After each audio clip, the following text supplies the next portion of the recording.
세월이 흐르고 나이가 들수록 몸이 예전 같지 않다는 것을 뼈저리게 느끼게 됩니다. 오늘은 특히 온몸 구석구석이 아프지 않은 곳이 없을 때 우리는 어떻게 대처해야 하는지에 대해 이야기해 보려 합니다. 젊을 때는 그저 시간의 문제라 여겼던 고통들이 이제는 일상이 되어버린 느낌입니다. 70대와 80대는 그렇게도 다르다고 합니다. 나이가 들수록 우리 몸과 마음이 모두 약해지고 병으로 인해 누워 지내는 시간도 길어집니다. 남성은 평균 9년, 여성은 12년이라는 통계가 있습니다. 이 숫자는 질병으로 인해 누군가의 돌봄을 받으며 생활해야 하는 기간을 의미합니다. 하루도 길게 느껴질 때가 있는데 10년 이상을 병상에서 보낸다는 것이 과연 가능한 일일까요?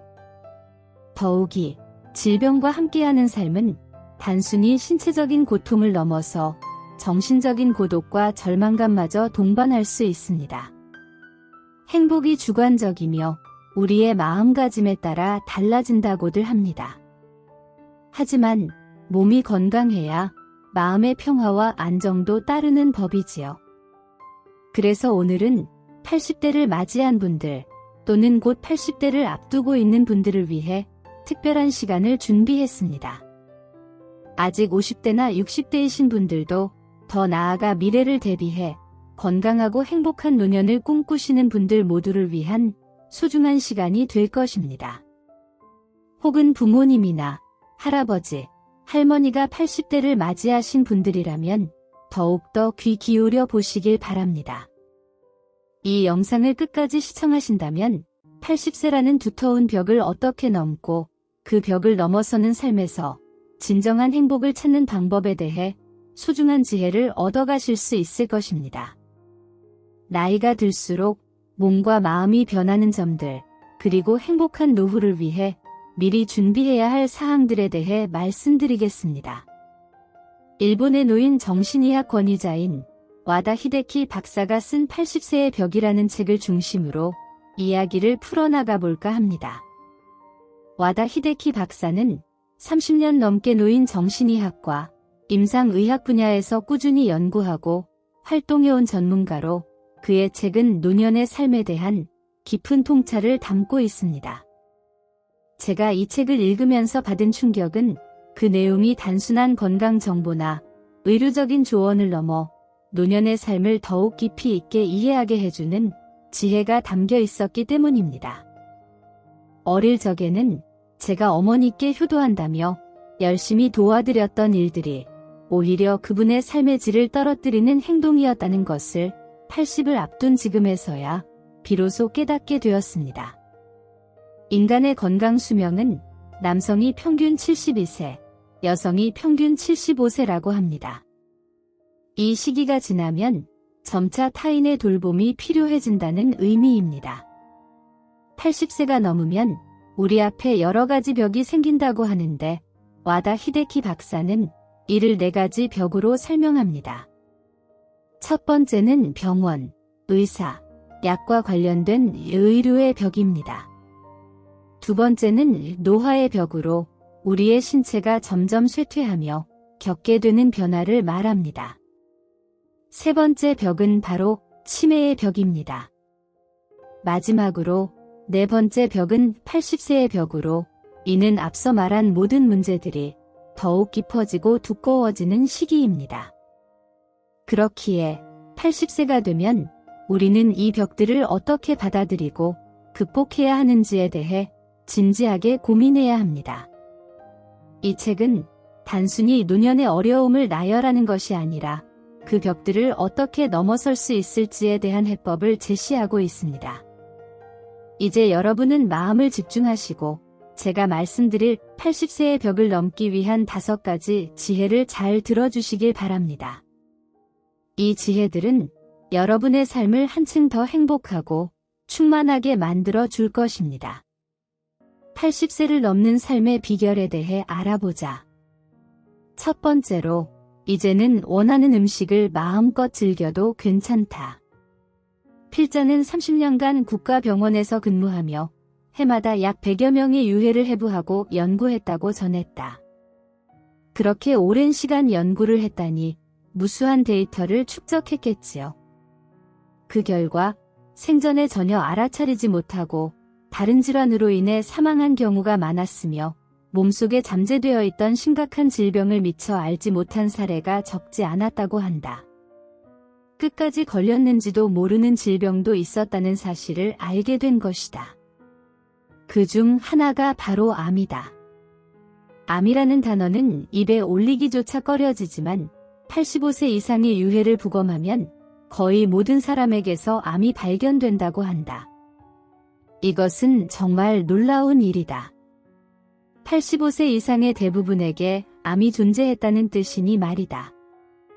물론 이는 사망자의 유해를 바탕으로 한 연구이므로 85세 이상이면 반드시 암에 걸린다고 말할 수는 없을 것이다. 그러나 80세를 넘으면 누구나 몸속에 암이 생길 가능성이 있다는 점은 부인할 수 없다. 그렇다면 우리가 정말 걱정해야 할까? 그렇지 않다. 사실 암은 우리와 함께 나이를 먹는 병이다. 젊었을 때는 우리 신체의 성장 속도만큼 암도 빠르게 진행되며 더 위협적일 수 있지만 나이가 들수록 상황은 달라진다. 암의 진행 속도 역시 늦춰져서 그냥 내버려 두어도 크게 문제가 되지 않는 경우가 많다는 것이다. 마치 오래된 친구처럼 암과 함께 살아갈 수 있다는 뜻이다. 이 사실을 꼭 기억해 두길 바란다. 이제 우리가 80세 이후에 선택할 수 있는 것은 무엇일까? 그것은 바로 더 이상 무리하지 않고 참지 않으며 살아가는 것이다. 암에 걸리지 않으려 애쓰면서 식사를 제한하거나 좋아하는 술, 담배를 피하는 것이 큰 의미가 없다는 것을 알아야 한다. 이미 80세가 넘으면 암이 몸속에 존재할 수 있으니 오히려 좋아하는 음식과 술을 즐기면서 스트레스를 덜 받고 더 행복하게 살아가는 것이 더 나은 방법이 될 것이다. 실제로 암을 무리하게 절제하여 큰 스트레스를 받으며 사는 것보다는 하고 싶은 일을 하며 편안한 마음으로 살아가는 편이 훨씬 더 낫다고 합니다. 왜냐하면 그렇게 하면 면역력이 자연스럽게 높아지기 때문입니다. 그리고 이는 암의 진행을 늦추는 데도 효과가 있다고 알려져 있습니다. 어머니들에게 자주 듣는 말 중 하나가 찌개 국물 먹지 마세요 입니다. 특히 노인들은 찌개처럼 짠 음식을 유독 좋아하시죠. 그러나 몸에 해롭다는 이유로 어머니가 그 좋아하는 찌개 국물을 멀리하고 대신 두부나 호박 같은 것만 드시는 것을 보면 그리 행복해 보이지 않았습니다. 누구나 맛있는 음식을 먹고 싶은 마음은 있는데 짠 음식은 안 좋다고 하여 맛없는 찌개를 드시는 어머니의 모습을 볼 때면 그것이 오히려 스트레스를 주지 않았을까 생각해 봅니다. 젊었을 때야 건강을 생각해 절제할 수 있지만 80세가 넘어가면 먹고 싶은 것 먹고 하고 싶은 것 하며 사는 것이 더 좋은 선택이지 않을까요? 사실 100세 시대라고들 하지만 모든 사람이 꼭 100세까지 살아야 하는 건 아니잖아요. 절제하고 참으며 100세까지 사는 것보다는 하고 싶은 것 하며 좋아하는 음식을 즐기며 89세까지 사는 것이 훨씬 더 행복하지 않을까요? 이 책에도 비슷한 내용이 나옵니다. 많은 사람들이 먹고 싶은 음식을 참는다는 이야기 말이죠. 먹는 양을 줄이고 달고 짠 음식을 피하며 기름진 음식을 삼가는 모습은 흔히 볼 수 있습니다. 비만이 건강에 해롭고 염분과 당분이 건강의 적이라는 생각이 상식처럼 자리 잡았기 때문이죠. 하지만 과연 그럴까요? 먹고 싶다는 욕구는 사실 몸이 필요로 하는 것을 반영하는 것일 수 있습니다.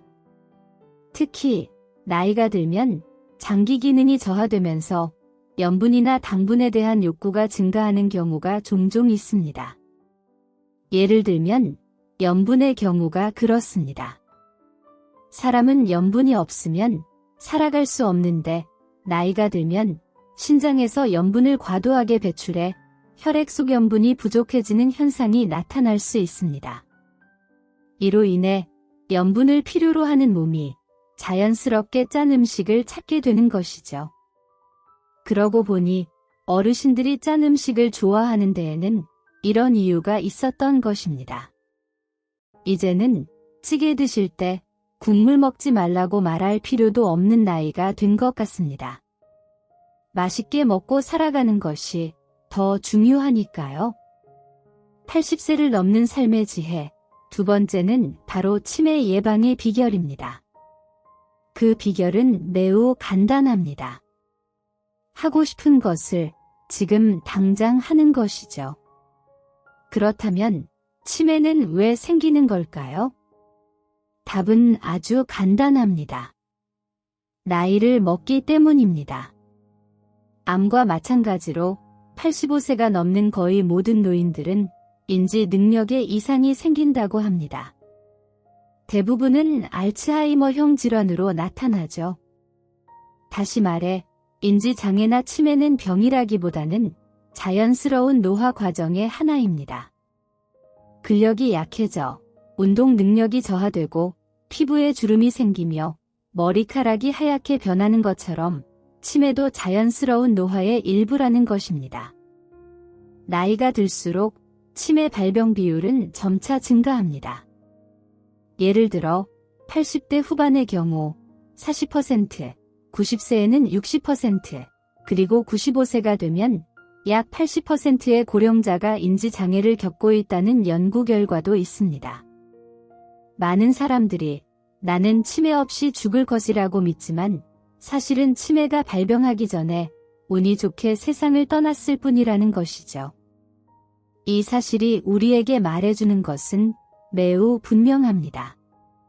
바로 지금 이 순간 원하는 일을 하며 즐겁게 살아야 한다는 것입니다. 변화없는 지루한 일상은 우리의 활동을 둔화시키고 집 안에만 머물며 아무것도 하지 않는 것은 오히려 몸을 늙고 병들게 합니다. 반대로 새로운 도전이나 좋아하는 일을 할 때 뇌는 자극을 받아 활발하게 움직이게 됩니다. 이를 통해 인지 장애의 발현을 늦출 수 있습니다.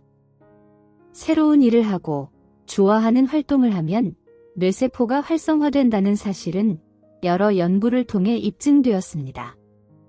따라서 나이가 들수록 새로운 것에 도전하고 뭔가를 배우는 것이 치매를 예방하는 데 매우 효과적이라는 것입니다. 대개 나이가 들면 익숙한 것만 하게 되기 마련이지만 치매를 예방하려면 그 반대로 새로운 일에 도전하는 것이 필요합니다. 만약 지금까지 체면이나 나이 때문에 하지 못했던 일이 있다면 체력이 허락하는 한도 내에서 마음껏 즐기며 살아가시길 바랍니다. 뜨개질도 해보시고 낚시도 해보시고 스키도 안전한 데서 한번 타보세요. 저는 생각만 해도 마음이 떨립니다. 뭐 어떻습니까? 자기 하고 싶은 거 하다 가는 거지요. 이 나이 들어서 눈치 볼 것도 없지 않습니까? 저는 이렇게 살려고 합니다. 치매 예방도 하고 건강하고 행복하게요. 80세의 벽을 넘는 방법 세 번째. 암이 발견된다면 친구처럼 지내자. 80세의 벽을 보신 여러분은 아마 이 논쟁적인 필자의 말을 기억하실 겁니다. 암에 걸리면 어떻게 해야 할까요? 노인의학 전문가인 이 저자는 암 치료가 필요 없다고 합니다. 만약 지금 본인에게 암이 발견된다고 하면 통증이 너무 심하거나 음식을 섭취할 수 없는 상태가 아니라면 암세포를 제거하지 않을 것이라는 거죠. 특히 80세가 지난 고령자는 수술할 필요가 없다고도 합니다. 앞서 말했듯이 나이 들수록 암은 진행 속도가 느려지고 쉽게 전이도 되지 않습니다. 그러므로 허투루 손을 대기보다는 지켜보는 편이 낫다라고 합니다. 사실 발견하지 못했을 뿐 훨씬 이전부터 암을 지닌 채 살아왔고 앞으로 서서히 진행되겠지만 한순간에 나빠지는 일은 거의 없기 때문입니다. 암 치료는 간단하지 않습니다. 아무리 기술이 발전했다고는 하지만 수술이든 화학치료든 몸에 심각한 부담을 줄 수밖에 없습니다. 체력이 크게 떨어지는 80세 이상의 고령자는 평소 생활로 되돌아가지 못할 확률이 높습니다. 다시 한번 들어보세요. 체력이 크게 떨어지는 80세 이상의 고령자는 평소 생활로 되돌아가지 못할 확률이 높습니다. 어느 할머니는 70대 중반까지는 체력이 엄청 좋았다고 합니다. 여행 다니면 다른 할배가 따라가기 힘들 정도로 굉장히 왕성하게 활발하게 활동하셨는데 70대 중반에 허리 수술을 하셨습니다. 이 노년에 이렇게 수술이 좋은 건 아닌데 수술을 하셨습니다. 그리고 나서 1년 넘게 굉장히 힘들어 하셨습니다. 회복이 잘 안 돼서 그렇습니다. 체력이 이전이 100이었다면 70%가 떨어졌다고 하십니다. 그래서 적어도 나이가 80이 넘어서 하는 수술 치료는 어떠한 것이든 고민을 해봐야 합니다. 엄지발가락이 휘는 증상으로 고통받으시는 노년도 많습니다. 나이 들수록 자연스레 생기기도 하는 병이죠. 그래도 항상 수술이 정답은 아닙니다. 강아지랑 하루에 20에서 30분 정도 산책하는 건데 그것 때문에 무리하게 수술하고 싶지 않다고 말씀하시는 분도 있죠. 수술로 병이 치료될지도 모르지만 나이가 들면 들수록 부작용과 후유증도 많이 생깁니다. 그래서 어떤 수술이든 80이 넘으면 고민을 많이 해봐야 합니다. 항상 옳은 것은 없지만 친구처럼 지내다가 이 세상 하직하는 것이 더 나은 편도 있습니다. 천년만년 살겠다는 것도 인간 욕심이니깐요. 여러분은 어떠신가요? 80세의 벽을 넘는 방법 4번째. 노년의 재혼은 하고 싶은 대로 하세요. 질문 하나를 드리고 싶습니다. 돈이 많은 사람이 재혼을 하고 싶다고 하면 자녀들이 반대할까요? 찬성할까요? 대부분 반대할 것입니다. 또 반대로 재산이 없는 사람이 재혼하고 싶다고 자식들한테 얘기하면 자녀들은 대부분 축복한다고 합니다. 왜 그럴까요? 재산이 있으면 자식들이 아버지 재혼은 반대합니다. 어차피 상대방의 목적은 재산이니까요. 왜냐하면 본인 재산 몫이 줄어들기 때문입니다. 반대로 재산이 없으면 뭐라고 할까요? 좋은 사람 만나서 참 다행이에요. 외롭지 않고 행복한 노후를 보낼 수 있겠어요 하면서 축하해 준다고 합니다. 그렇지만 머릿속 한 구석에는 이런 생각을 한다고 합니다.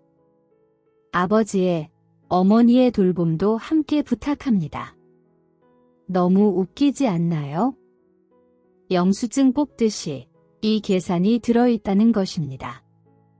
어느 사람은 이렇게 말하기도 했습니다.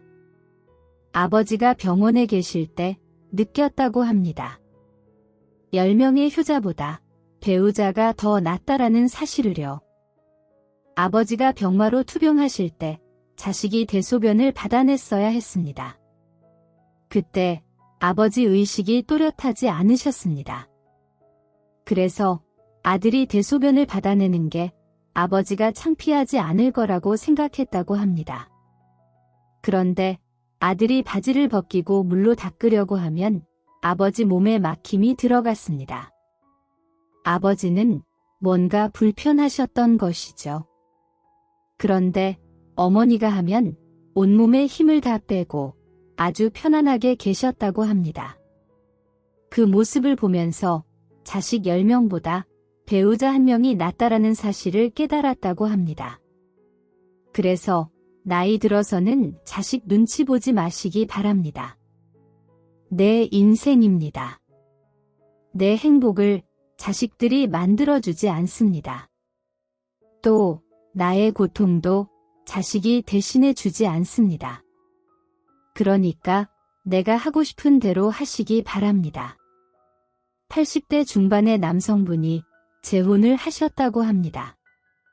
그러나 1년 전에 자녀들이 반대했다고 하네요. 왜일까요? 앞서 말한 듯 재산이 있으셨기 때문입니다. 그런데 아이들이 명절 때도 거의 찾아올까 말까 하는데 내가 아플 때 이 아이들이 나를 잘 지켜줄까? 사실 걱정이 됐다고 합니다.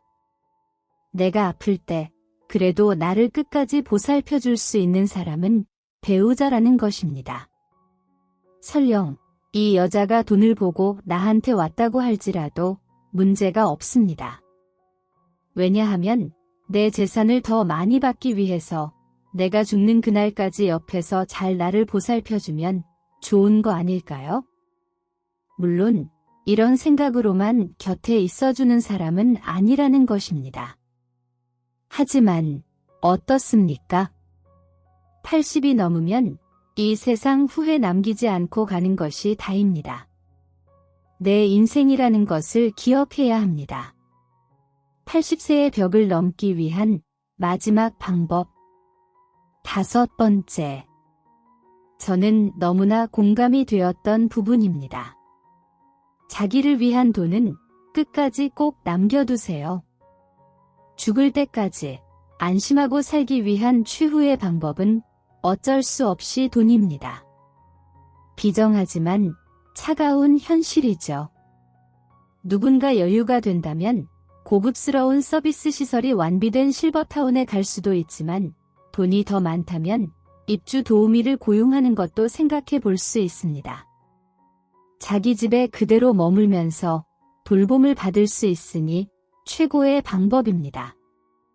임금으로는 1개월에 500만 원 정도 되니 1년이면 약 6천만 원, 10년이면 약 6억입니다. 엄청난 금액이지만 지불할 수 있다면 괜찮은 소비라고 생각합니다. 누구나 이렇게 부자는 아니지요.